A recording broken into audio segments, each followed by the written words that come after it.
Hello, I'm Wilton from Elm.biz, and in our series Grammar Watch, we're going to look at the present simple and the present continuous.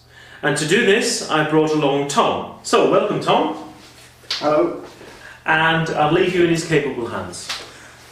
Thank you, Wilton. Yes, hello. And as Wilton said, we're going to look at the difference today between the present continuous and the present simple tense. So, to begin with, the present continuous tense describes an action in the middle of happening.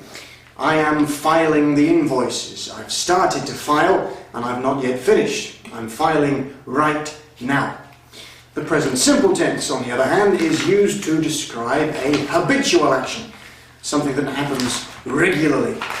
I file the invoices on Wednesday afternoons, for example. The important thing is that it's my routine every Wednesday afternoon to file the invoices. Let's look at some more sentences. Peter is fixing the computer. Present continuous. Peter is in the middle of fixing the computer. He is fixing it right now. Peter fixes the computer whenever somebody pours coffee into it. Present simple. Somebody regularly pours coffee into the computer. Always when this happens, Peter fixes it. Peter is telling the boss who poured coffee into the computer in the present continuous. So Peter is talking to the boss right now and grassing up whichever idiot it was who poured coffee into the computer.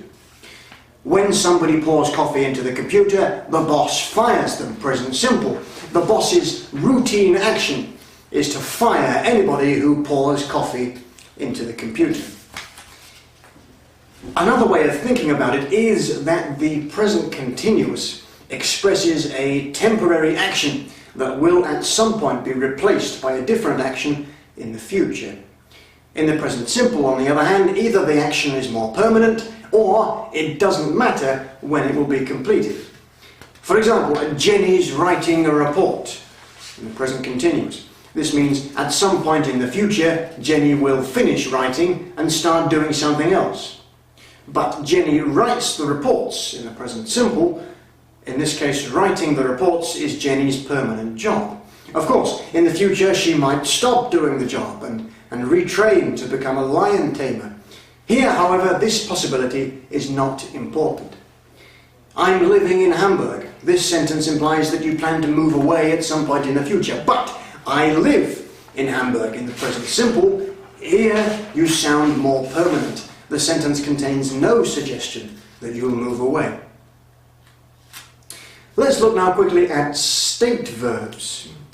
There are some verbs that cannot normally be written in the continuous, which we call state verbs. For example, that coat belongs to me, not that coat is belonging to me in the continuous.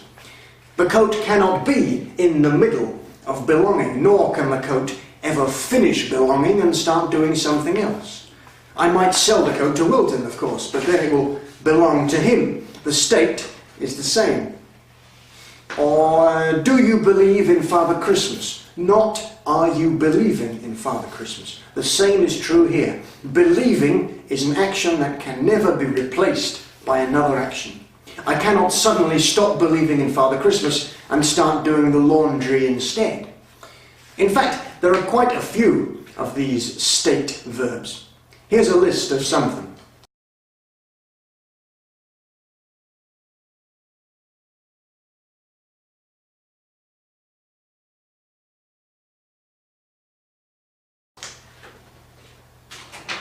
Note that the McDonald's advertising slogan in English, "I'm loving it," is actually an offence against the English tongue.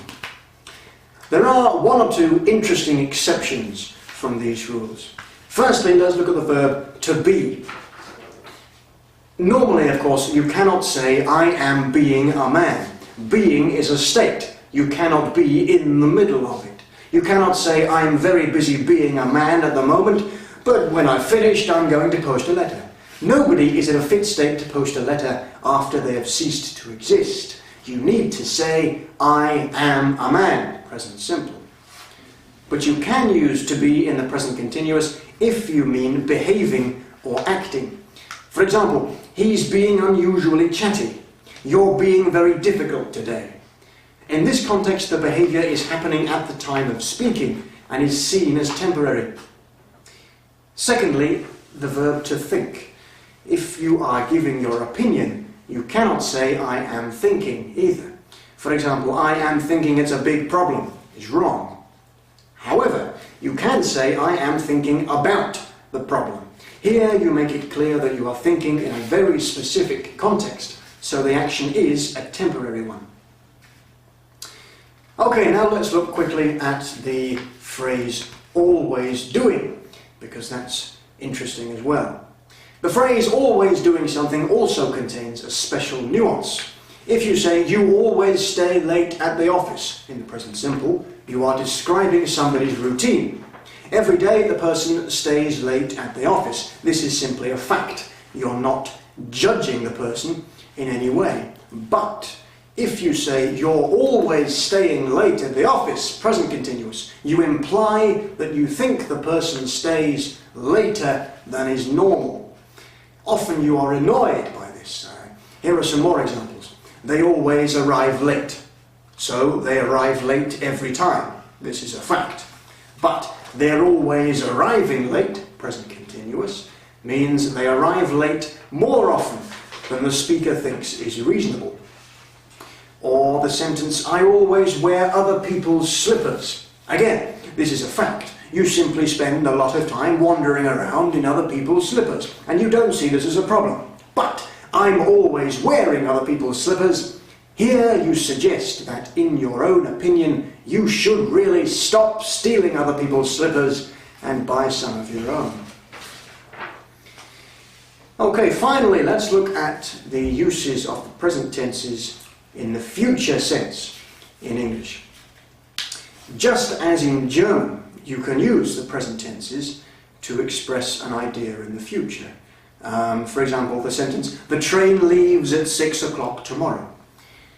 When we are talking about a future event that is going to happen according to a timetable, we use the present simple, as in the example above. It's frequently used in a travel context. For example, what time does Filippo arrive on Monday? He changes flights at Heathrow. It can also be used for other scheduled events. The army attacks at midnight. Isn't it your birthday on Monday? Sentences like that. In short, the present simple is used to speak about events in the future that are going to happen, but which we have not personally arranged. Now let's look at a sentence in the present continuous. I'm meeting Wizzo in London next week. To talk about future events that we have personally arranged, we use the present continuous. One or two more examples. We're meeting at the cinema later. Where is she going on holiday? I'm having an early night tonight. Okay, well, I hope that's given you a quick introduction into the differences between the present continuous and the present simple. Thanks for listening, and happy speaking.